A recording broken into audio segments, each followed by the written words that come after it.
Next up, we got the 20 wildest moments in NHL history. Now, y'all like the last video we did. Shout out to my boy Slapshot. If y'all want more Slapshot videos, hit that like button, hit that sub button. Y'all know I'm a noob when it comes to NHL. So watching stuff like this helps me out. You know what I'm saying? So hey, let's just have it. Are the 20 wildest moments in NHL history. And at number 20, Patrick Roy forgot he was supposed to be the goaltender. Bro, what? Patrick, look at this. Whoa. He's out of his mind. They just juke somebody too? You can't do that as a goalie. He doesn't realize it. Yeah, my man just wanted to hit the clip of the century. But dangling through the defense isn't the only crazy thing NHL goalies have done. Because at number 19, these two goalies took their beef to a whole new level when they started throwing hands in the middle of the game. Ooh. Ah! Bro, he's slipping and falling. Oh, he's smacking the back of his head. Ah, that's tough. He lost. He lost. He lost. That's tough. Oh, it's still going. Okay. Holtby got his ass whooped. Now I know why he had to leave Washington. I'd be mad too if I got humiliated like that in front of my own fans. But not as mad as this coach at number 18. You know, some coaches get pretty angry when their team sucks. But I've never seen any coach start throwing stuff onto the ice. I mean, except this one time. The New Jersey Devils coach got so mad, he threw a whole bench onto the ice. What the? Whoa! Whoa! Oh, boy. What was going through his head? And of course, doing all that got him fired. But nothing gets me more fired up than number the one crash out right Stanley Cup winning goal of all time. It was Game 6 of the 2010 Stanley Cup Finals between Chicago Blackhawks and Philadelphia Flyers. Chicago was leading the series 3-2 and were one win away from winning the cup. The game went into overtime, where the best American-born player ever, Patrick Kane, stepped up. You said best American player ever?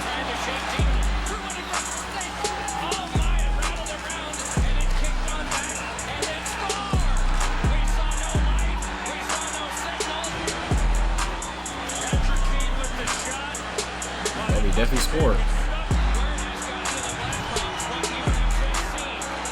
That's crazy. Kane was the only one who knew it was a goal. The whole Flyers bench was in a shock. But Marc-Andre Fleury has me in a shock.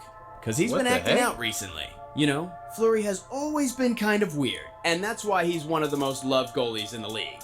But recently he's been attacking players on shootouts. Attacking players on shootouts. Oh!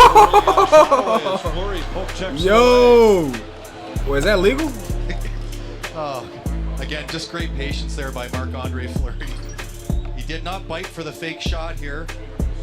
Just kept his balance there and was able to just trip him up. Yeah, Fleury's just welcoming Bedard to the league. That's great. But Fleury wasn't done, because he did the same thing to the very next shooter as well. Taylor Hall looking to tie it for Chicago. Oh! Yo, what's wrong with this guy? The two referees are looking at each other. It's almost like wait, this is legal? Like, I'm confused. Fleury might have just found the new cheat code to saving penalties. What the fuck? I mean, Yo. At least Fleury is just attacking players. Even he isn't wild enough to attack refs. Because at number 15, this next player assaulted a ref. Oh! Oh, I don't know. I don't think that count. I don't think that count. I don't think he meant to shoot. Did he mean to hit him? I don't think he meant to hit him. It looked like he meant to hit him. Oh, if he did it on purpose. No, he didn't. Nah, that's tough. I ain't gonna lie. Hey, look, this is why you don't get too close, refs. Let them fight. Look, this is a difference. If this is another sport where you can't fight, you literally can fight in the NHL. So you too close. He tried to swing back and hit him. Dead. That is, oh my god, that's literally perfect timing right there. That's literally perfect timing. Oh my god. That is crazy right there. I ain't gonna lie. God damn. How the ref stayed in his feet? No, that shit funny. I ain't gonna lie. That shit funny. No, that's actually funny. Because NHL players' shots have become crazy fast. So fast that they are even breaking the glass behind the net. What? Shoots. Whoa! He broke the glass behind the net. Back to the head. Here's Richards. Long range up high. Broke the glass. And Dang! shut that one straight through. Wait, is it actual glass or is it like plastic? Because sometimes I see it like glass shattered, and sometimes it's like that. Maybe back in the day it was like actual glass.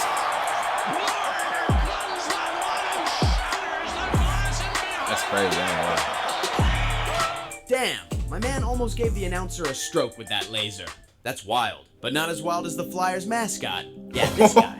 Because Yo. he is for sure the craziest mascot in the NHL. When he's not streaking in the middle of the game, he's spending his time bullying children. Or, I don't know, fighting goalies? Here comes some more goalies. Here comes some goalies. Ready to look at the other end by taking around number 20. Yeah, I ain't gonna lie, this dude low-key scared me, bro. Yeah, Oh! man, I told you, he's crazy. But at number 12, Trevor Zegras has secretly been rizzing up baddies with Michigans. Yeah, Zegras is known for scoring ridiculous goals. And in his first game back from an injury, a female reporter asked him for a special gift. And you just know Zegras was on board. Of course he was. Just look at the guy. Oh, I've been asked what is my Christmas wish this year? A Michigan or lacrosse or alley-oop or anything you'll give us. Can you deliver, Z? I'm gonna try. That's all I can do. Trevor takes it in behind the net. Wait, what is a Michigan? I know the lacrosse goal is. Well, thanks for coming out. We're glad to have you back, and I gotta say thank you for delivering my Christmas wish. Anything for you. Damn, Z, you had her blushing. Leave some for the rest of us. Cause that ain't even the first time Zegras has had the ladies go crazy. In fact, at number 11, after giving one of the nastiest apples I've ever seen, he had the whole NHL world glazing him. I mean, everybody except Tortorella. Sears, here's the gun. Oh, look at this. Oh, he took the down. Oh, my goodness. Yeah, that's nasty. Wait, what the heck? Now that we enter the top 10 Oh! wildest moments in NHL. Oh, I just seen it. Okay, that was hard. Tortorella. Sears, here's the gun. Oh, look at this. Flipped it up. Oh, okay. Okay, It's okay. nasty. But now that we enter the top 10 wildest moments in NHL history, let's take things to a whole new level. Like the time a 33-year-old enforcer with only 5 goals in his whole career became the MVP.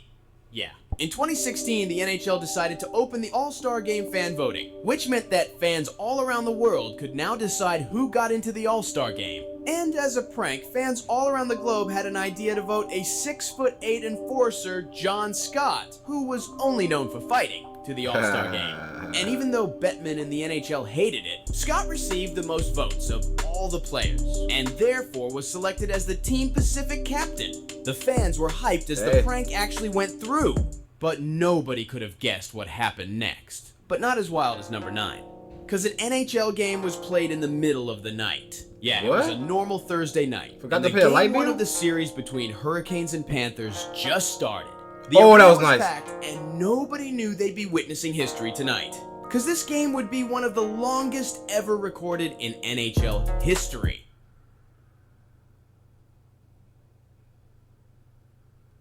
After 60 minutes, the game was still tied 2-2, What? so they headed to That wasn't me, y'all. That's the first video. overtime period went by, no goals. So went the second, still no goals.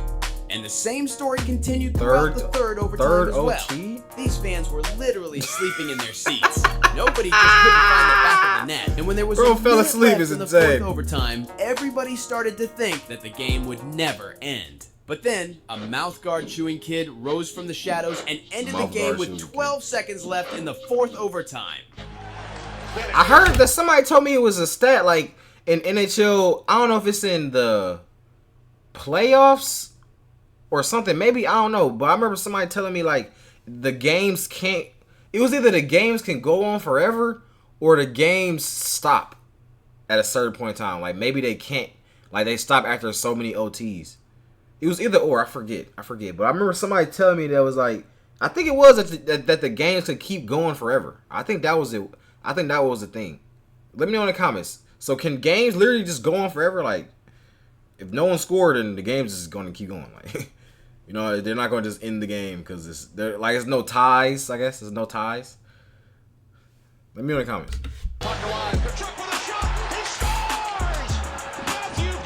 I think I remember hearing that. With 12 and 7/10 seconds remaining in overtime number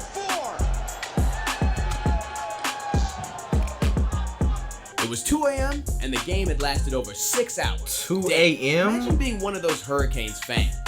Watch all that just to see Brent Burns choke the whole thing. But one fan I don't feel bad for is the one at Whoa! Because this guy got just what he deserved. And Steve That's some Sullivan, crazy number strength, 26, he gets a stick up around the forehead or near the eye, and as he skates off, look at this fan for the Avalanche. Oh, he's giving them a lot of sympathy. Well, things always have a way of working out. Later in the game, the puck comes over the glass and off the noggin of guess who? Well, justice was served. Stop playing! Karma. Man, that's hilarious. The fan got hit right in the face. That reminds me of number 7. The time Ty Domi hit a fan in the middle of the game. Yeah, Domi was known for whooping ass back in the day. And while playing a game in Philly, the fans really didn't like him. One fan especially. Because when Domi got a penalty, a fan in the stands started clowning him. And I'll just let you figure out yourself what happened next. Oh. Oh. Dang. Dang. Okay. A player fighting. Started a fan grabbing in his the middle of pants, the bro. game. Hey, yo. Man, it can't get much wilder. Pull than his that. pants down? Or maybe it can. Because at number 6, a referee scored a goal with his dick. What the what the okay, bro. What? Like, A bro. referee scored a All goal right, bro. with his dick. Scored some shorthanded goals. Well, not the Panthers yet. Oh! What the heck? Still on one knee. This one caught him right in the midsection. The fact that you really let him score is insane, though. Can't get a worse break than that. Nah, that's insane. Possible to. Damn, usually I hate NHL refs, but this one is a legend. And now that we close in the 5 wildest moments that's in funny, NHL Lucky. history, That's funny. you should do as Matthews does and subscribe to the channel. I'll give sir. you 2 seconds. Okay, time is up. At number 5, the whole city of Vancouver almost burned down because of a hockey game. Oh, yeah, we As know we about all this. know, Vancouver is a hockey town. But despite that, the Canucks have always sucked and have never won a cup. So in 2011, when the Canucks fought always their suck. way into Game 7 of the finals, the city of Vancouver were sure that this was their year to finally win the cup. Oh, so Until that- they got oh, that's the humiliated on their backstory home to it? ice, I didn't know that. Which led to the whole city going nuts. Wow. Seconds after the game ended, chaos began as rioters started overturning cars. Now, let me know in the comments how y'all feel about this. As a society, Vancouver, as a society, how do y'all feel about everybody going out and terrorizing the town? We're going to wait after this. Police anywhere in the beginning to stop it.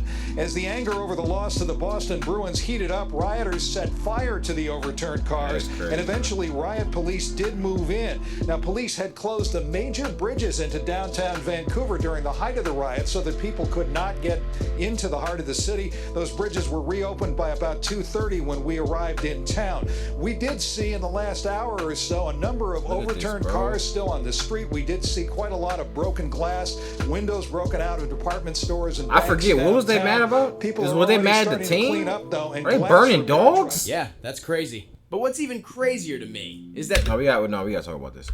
clean up, though, and First of all, bro just got his ass punched, bro. I see that broken shit. out Hold of department on. stores and banks God damn, that was a downtown. nice punch right People there. are already starting to clean up, though, and glass Damn. yeah, Oh, that's crazy. shit. But what's even crazier So, I think it was because wait, is he? to me is that the Toronto Maple Leafs were able to lose. Okay, yeah. So, was it because that Vancouver, this team sold out and the team lost? So that mean so the fans started terrorizing the city. But I remember when we first reacted to it, because I remember we reacted to the video from Hockey Psychology, and I remember he was explaining the story and stuff, and I was saying like, why would y'all terrorize your own town? No, because I think the game, I think it was like the refs' fault. It wasn't even the Vancouver fault, right? It wasn't even their fault. It was something like happened inside the game, and then Vancouver started terrorizing their own city. It was throwing me off. Like, why would y'all burn your own buildings and set stuff on fire and get into fights and stuff when it's literally y'all space. These are y'all buildings. Y'all gotta use this tomorrow. Soon as all this go home, y'all go home and go to sleep, wake up tomorrow, and now you can't go to the store. Now you can't go to work. You feel me? Now you can't. Now your kids can go to school. Now you ain't got no car to drive because you wanted to burn it. You feel me? So I don't know. Let me know in the comments. Lose a game to a 42-year-old Zamboni driver. In a game between the Hurricanes and Maple Leafs, Carolina's both goalies got injured, meaning that the only possible solution to continue the game was for Toronto's 42-year-old Zamboni driver David Ayres to jump into Carolina's net. We have word that Dave Ayres, What?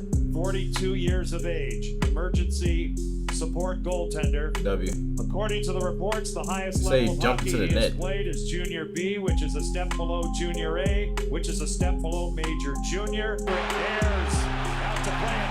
He'll move it. Good job. And Reinsteiger on the boards. Tavares centering pass. A chance. Ayres said no. It's loose in the crease. He's got it. Can't get it out. Kerfoot. I'm in. What a save. Here's Clifford.